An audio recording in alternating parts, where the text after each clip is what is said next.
Hello बच्चों, good evening. कैसे हो आप लोग? सब बढ़िया? चलो बहुत अच्छा। चलो आप लोगों की पढ़ाई ठीक ठाक चल रही है? उम्मीद करता हूँ ठीक ही चल रही होगी।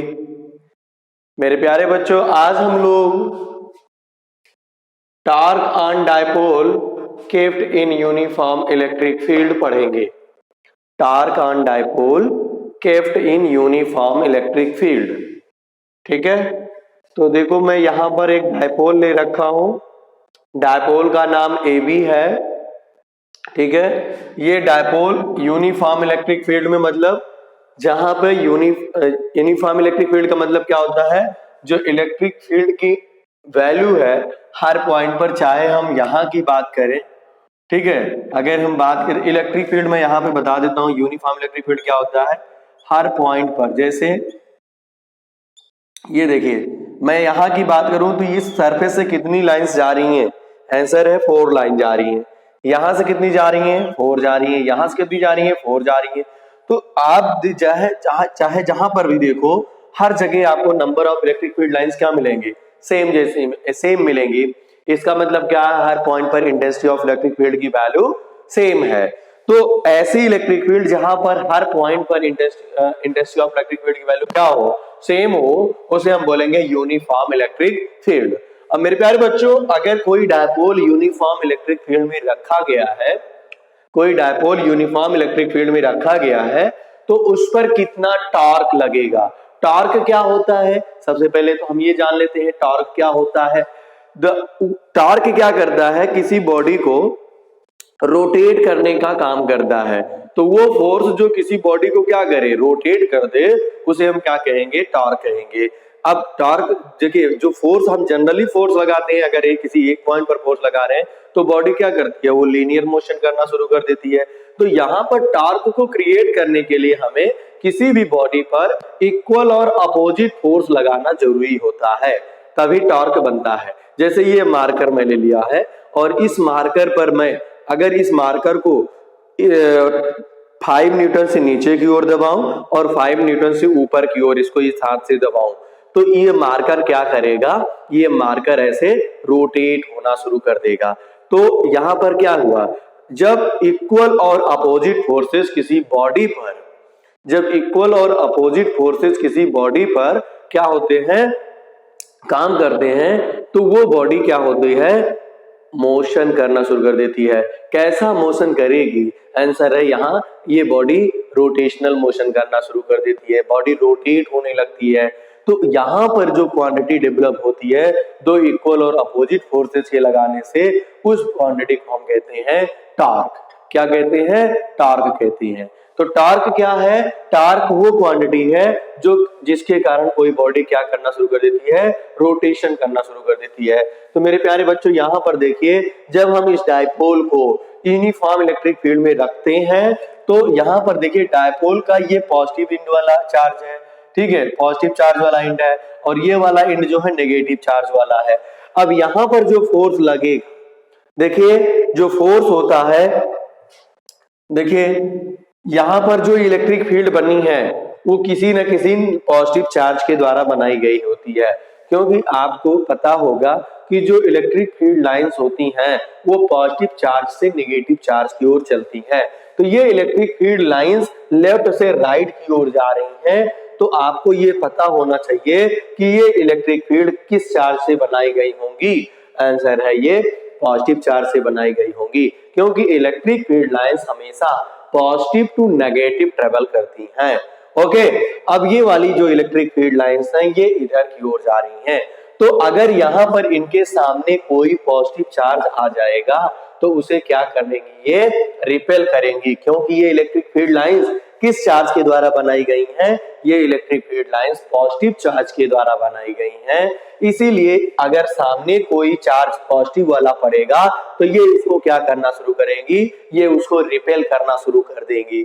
लेकिन अगर इनके सामने कोई नेगेटिव चार्ज पड़ जाएगा तो ये क्या करेंगी, उसको पॉजिटिव चार्ज की ओर पुश करना शुरू कर देंगे, अर्थात उसको अट्रैक्ट करने लगेंगी। तो यहाँ पर देखिए ये जो माइनस चार्ज था इस पर इधर की ओर फोर्स लग रहा है, जिधर से ये इलेक्ट्रिक फील्ड लाइंस आ रही हैं, और इस वाले प्लस चार्ज पर जो फोर्स लग रहा है वो जिस तरफ ये इलेक्ट्रिक फील्ड लाइंस जा रही हैं उस तरफ, अर्थात इस वाले चार्ज को ये लाइन क्या कर रही है, अपने साथ धक्का मार करके लेके जा रही है, इसको रिपेल कर रही है, जबकि इस नेगेटिव वाले चार्ज को अपनी ओर अट्रैक्ट कर रही है। ठीक है, अब ध्यान देना इस डायपोल पर क्या हो गया, अब दो इक्वल फोर्स लग गए, एक QE लगा इस डायरेक्शन में और एक QE लगा इस डायरेक्शन में। समझ में बात आ रही है? तो इस डायपोल पर क्या हुआ, जब इस डायपोल पर इक्वल और अपोजिट फोर्सेज लग गए तो ये डायपोल अब क्या करना शुरू कर देगा, रोटेट करना शुरू कर देगा। अब रोटेट करेगा तो वहां पर एक क्वांटिटी डेवलप होगी जिसको हम क्या बोलेंगे, टॉर्क बोलेंगे। क्या बोलेंगे, टॉर्क बोलेंगे। अब बच्चों वही टॉर्क हमें यहाँ पर कैलकुलेट करना है कि उस टॉर्क का मैग्नीट्यूड कितना होगा जो यहाँ पर डेवलप हुआ है। तो चलिए हम लोग यहाँ पर कितना टॉर्क डेवलप हुआ उसे कैलकुलेट करते हैं। तो सबसे पहले तो आप लोग ये डायग्राम आप समझ गए होंगे, अब इसके बाद हम इसका डेरिवेशन करते हैं। तो आंसर अगर हम इस डायपोल पर देखें कि नेट चार्ज कितना लग रहा है, अगर हम इस डायपोल पर नेट चार्ज की बात करें तो नेट चार्ज इस पर कितना लग रहा है, 0 लग रहा है, बिकॉज ऑफ 1 प्लस QE इधर की ओर लग रहा है और 1 प्लस QE इधर की ओर लग रहा है। और जब किसी बॉडी पर इक्वल और अपोजिट फोर्सेज एक ही लाइन लगते हैं तो यहाँ पर देखिए तो नेट फोर्स क्या हो जाता है, 0 हो जाता है। तो यहाँ पर जो नेट फोर्स होगा डायपोल पर, net force on the dipole, net force on the dipole कितना हो जाएगा, plus QE minus QE equal to 0। Dipole पर जो नेट फोर्स है वो क्या हो गया, यहाँ पर 0 हो गया। अब जब डायपोल पर नेट फोर्स हमारा 0 हो गया तो अब ये डायपोल कोई लीनियर मोशन नहीं करेगा। जब नेट फोर्स क्या हो गया, 0 हो गया तो डायपोल कोई लीनियर मोशन नहीं करेगा। Hence dipole have no linear motion. अब डायपोल के पास कोई लीनियर मोशन नहीं होगा मेरे प्यारे बच्चों। ठीक है, अगर बात समझ में आ रही हो बेटा तो चैनल को सब्सक्राइब जरूर कर लेना और ठीक है बेल आइकन को भी दबा देना। ठीक है, जिससे इसी तरह की आपकी इंटरेस्टिंग पढ़ाई से रिलेटेड वीडियो जो होंगी वो आती रहेंगी और उसका नोटिफिकेशन आप तक पहुंचता रहेगा, आपको मिलता रहेगा। ठीक है, चैनल को जरूर सब्सक्राइब करिएगा। और इसी तरह से मैं आपको कई सारी वीडियो जो इंपॉर्टेंट टॉपिक्स हैं, जब तक आपकी बोर्ड एग्जाम की डेट नहीं आ जाती, जब तक आपके बोर्ड एग्जाम नहीं होते, तब तक मैं इसी तरह के इंपॉर्टेंट टॉपिक लेकर के आपके सामने आता रहूंगा और आप उसको आसानी से समझ जाएंगी। ठीक है, चलिए अब बेटा हम यहाँ पर बात करेंगे कि ये जो इक्वल और अपोजिट फोर्सेज है ये इस डायपोल पर लगते हैं और यहाँ पर क्या क्रिएट करते हैं, एक डायपोल एक टॉर्क क्रिएट करते हैं। तो यहाँ पर हम लिखते हैं there are two equal and opposite forces are acting on the dipole। यहां पर क्या है, दो इक्वल और अपोजिट फोर्सेस डायपोल पर लग रहे हैं। ठीक है, there are two equal and opposite forces are acting on the dipole. अब यहां पर ये डायपोल क्या बना रहा है, which makes an angle theta with the direction of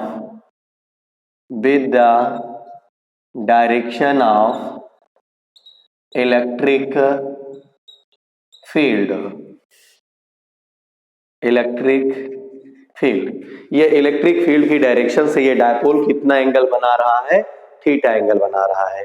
ठीक है,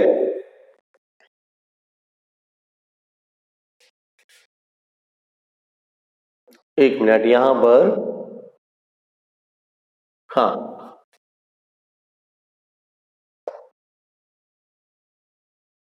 hence a couple of force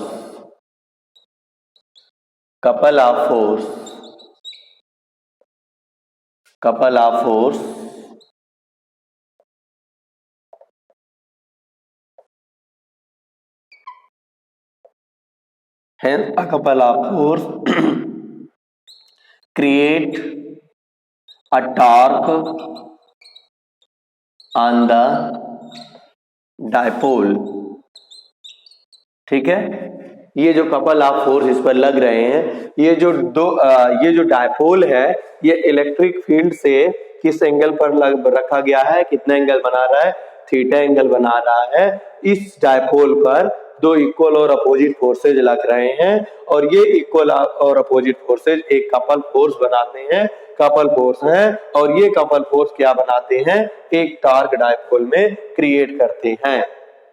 ठीक है, ये टॉर्क कितना होता है, ये टॉर्क कितना होता है, इसको हम देखते हैं। टॉर्क टू इज इक्वल होता है force into perpendicular distance, force into perpendicular distance. ये टॉर्क किसके इक्वल होगा, इसमें से कोई एक फोर्स ले लीजिए, चाहे ये वाला चाहे ये वाला, और परपेंडिकुलर डिस्टेंस कौन सी होगी इनके बीच, BC। तो फोर्स क्या है हमारा, QE, और इनके बीच परपेंडिकुलर डिस्टेंस कौन सी है, BC है। ठीक है, इनके बीच परपेंडिकुलर डिस्टेंस कौन सी है, BC, perpendicular distance BC, force QE। Okay, तो अब देखो बेटा, torque QE is equal to torque two is equal to QE into BC। अब यहां पर BC की वैल्यू निकालना है। अगर हम ट्रायंगल ABC देखें, ट्रायंगल ABC देखें, तो थीटा के सामने परपेंडिकुलर 90 ये बन रहा है, 90 के सामने हाइपोटेनियस, और ये बन जाएगा हमारा बेस। तो अब हमें इस डायपोल की जो लेंथ है वो 2L ले ली जाती है। डायपोल की लेंथ कितनी है, 2L, डायपोल की लेंथ 2L। और अब हमें ये डिस्टेंस निकालना है किसके टर्म में, डायपोल की लेंथ के टर्म में। तो थीटा के सामने क्या, जो साइड होती है वो परपेंडिकुलर होती है, तो यहां से आपको मिलेगा इन ट्रायंगल, यहां पर मैं लिख देता हूं इन, या इस चीज को यहीं पर अपने डेरिवेशन में मेंशन कर लीजिएगा, in triangle ABC sine theta is equal to BC upon 2L, और यहां से BC की वैल्यू मिल जाएगी 2L साइन थीटा। BC की वैल्यू कितनी मिल जाएगी बेटा, 2L साइन थीटा। ओके बच्चों, अब बेटा क्या करना है, BC की वैल्यू इस इक्वेशन में, चलो इसको इक्वेशन 1 सपोज कर लेते हैं, BC की वैल्यू इक्वेशन 1 में पुट कर देना है। तो जब BC की वैल्यू इक्वेशन 1 में पुट करोगे बेटा, अगर आप लोग नोट नहीं किए हो तो इसे नोट कर लो, फिर इसको मैं हटा करके इसे ऊपर लिख देता हूं।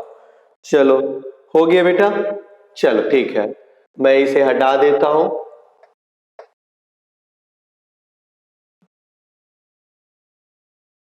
ओके, अब बेटा देखो, जब टू की वैल्यू यहां रखोगे, टू की वैल्यू में, तो QE इंटू BC की जगह पर 2L साइन थीटा। अब Q को 2L के साथ लिख लो, तो टू इज इक्वल टू हो जाएगा 2QL E sine theta. Since 2QL is equal to P, this is called electric dipole moment. इसे हम क्या बोलते हैं, इलेक्ट्रिक डायपोल मोमेंट।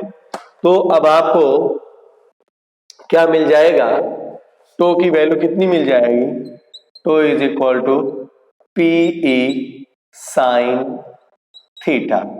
यही बेटा हमारा जो टॉर्क है डायपोल को जब